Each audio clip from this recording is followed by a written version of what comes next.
Welcome back, it's Marcus with DesignIY, and today I'm going to bring you another video from my bathroom renovation vlog.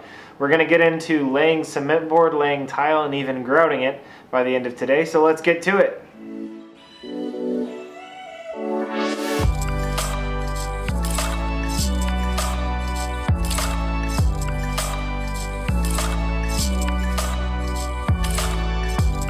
You're in luck. This was my very first tile install ever, so you get to learn from my mistakes and see what you might experience if you decide to take on your very first tile install ever.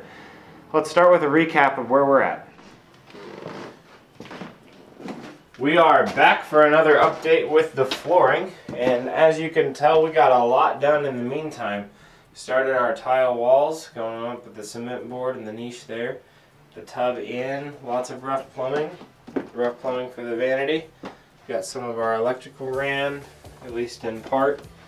And most importantly, we got the wall built out and all of our little holes filled that we needed for a smooth surface for our cement board to go down to.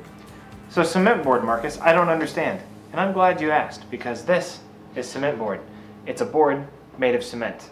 Basically, we need something to stick our tile to that's going to expand and contract at the same rate as that mortar and tile, so that we can avoid cracking whenever the temperature or humidity changes. There's another route you could go, using an uncoupling membrane, but that's not the route I'm going, so I won't get into it.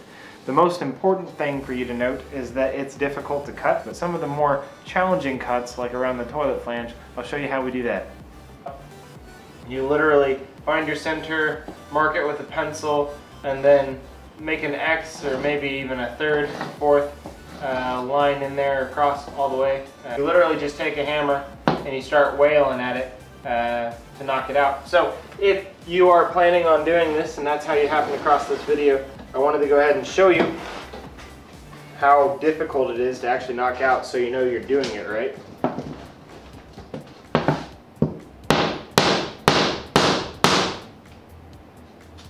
I scored the crap out of this. What you didn't see is 20 minutes of me sitting there on the floor with the score tool. Okay guys, got everything dry fit here. All of our rough openings cut where they need to be. Got the duct cut around our wall, and we have our rough in for the stool. Alright, so I'm going to start this thing. Got our 5-gallon bucket of mortar. What I started out with is a blue painter's tape line. That's just my edge, don't want a mortar pass there. Of course, our obstacles are pretty obvious. I have to remember that. That corner in, sliding down. Oh no. I really don't want it to break, but I think it's going to. Yeah, it just broke. Alright. Don't have time to run to the store and get a new one.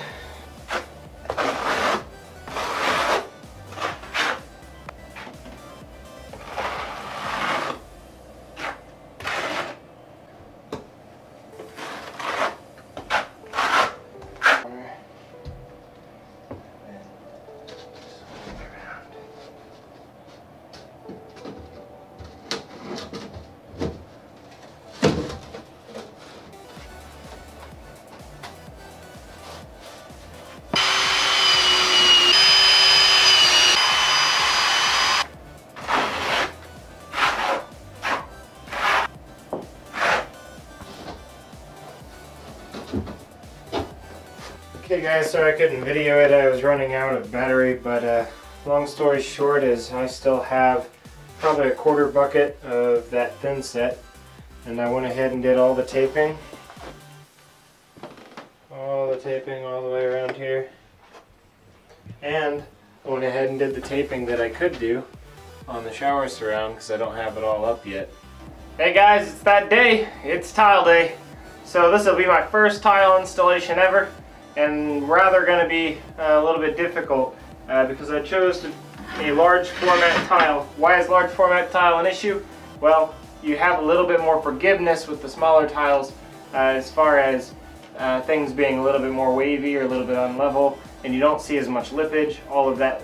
One of those issues is if you have a large format tile, running lengthwise across the tape joint, you might be able to get the tile to rock back and forth just like that one does. I don't know if you could hear it or not. The first thing you're going to want to do is lay out your tiles widthwise in the most visible portion that you had, which I've already done. And I've done it with the grout spacers, so don't forget to include your grout spacing. But I got really lucky. From this wall all the way over to the tub, we fit absolutely perfectly, and that gives us an 1/8 of an inch gap across the wall. I know 1/4 is more preferable than 1/8 of an inch, but we're going to use it. That way we don't have to make any slim cuts. And if this happens to be one of the more difficult cuts, like this board that you see here, you see I've already cut it prior to actually getting the mortar and stuff mixed. That way I'm not on a timetable trying to get this right.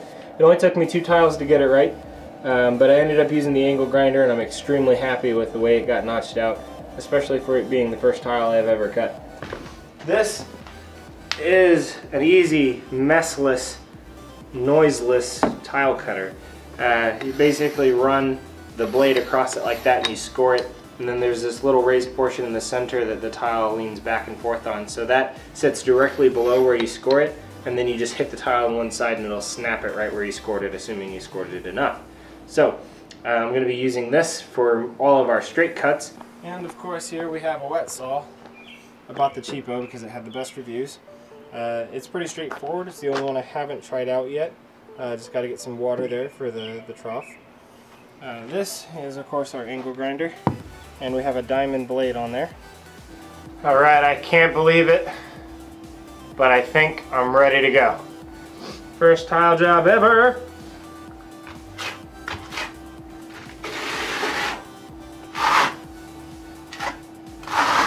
So you put your mortar on there, trowel on, and then you do this thing called back buttering, which means you actually take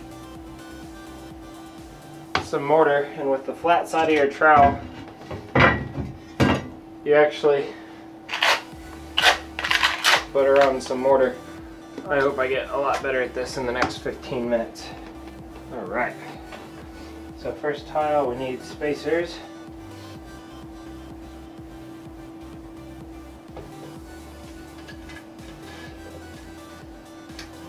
Just like I said, we're going to use the angle grinder to make our notches.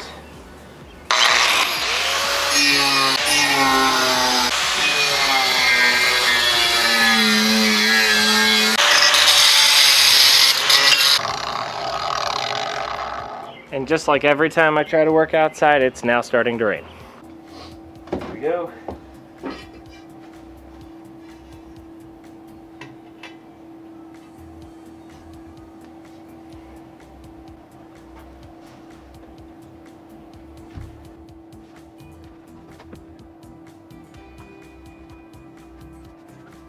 It is 34 1/4.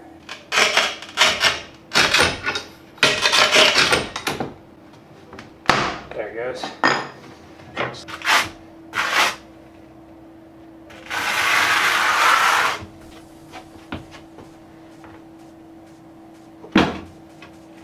Well, shame on me, guys.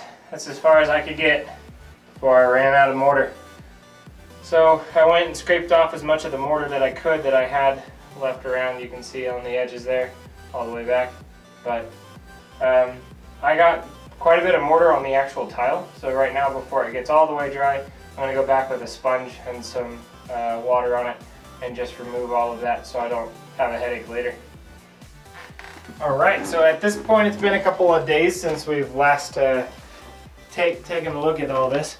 As you know, I didn't get very far with the initial install, but what I went ahead and did is spaced all of the tiles out and made my cuts. But we went ahead and knocked down all the unnecessarily large mortar spaces from our previous job. Sanded down some areas, made sure all the screws were down, and I vacuumed the whole thing.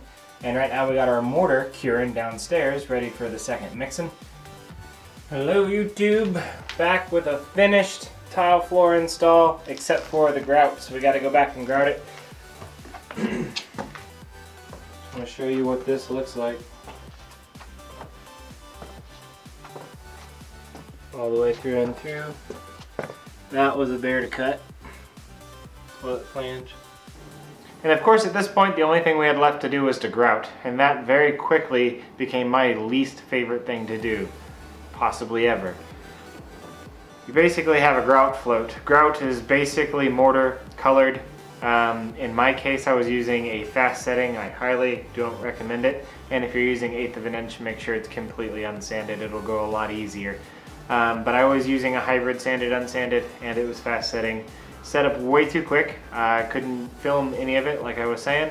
But a grout float is basically smearing it on top of all of the tile. So you cake your tile and all of this grout and make this ungodly mess. Here's a photo of it just to give you an idea.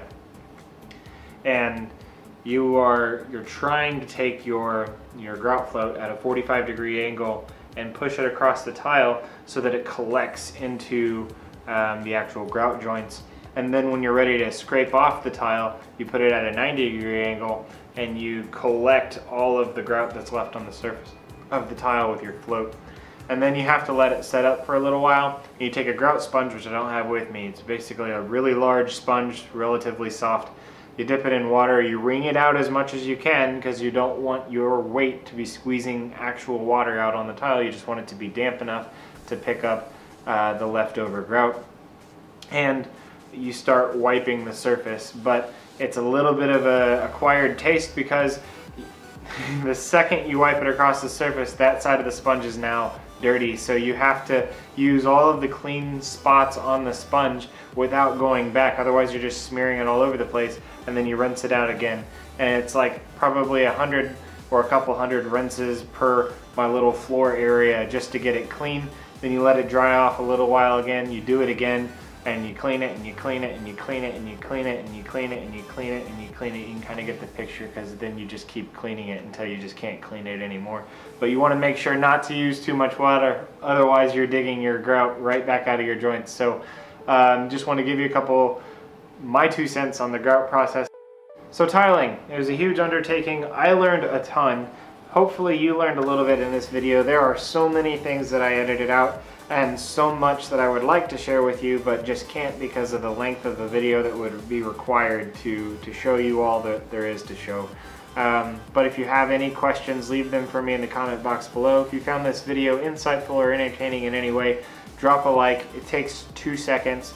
Literally, I'm going to talk about likes for the next 2 seconds, so you can unfull screen, hit the like button, and then come back so I can just say thank you for watching my video. Subscribe if you'd like more content like this. And for right now, this is Marcus. I'm signing out. See you guys.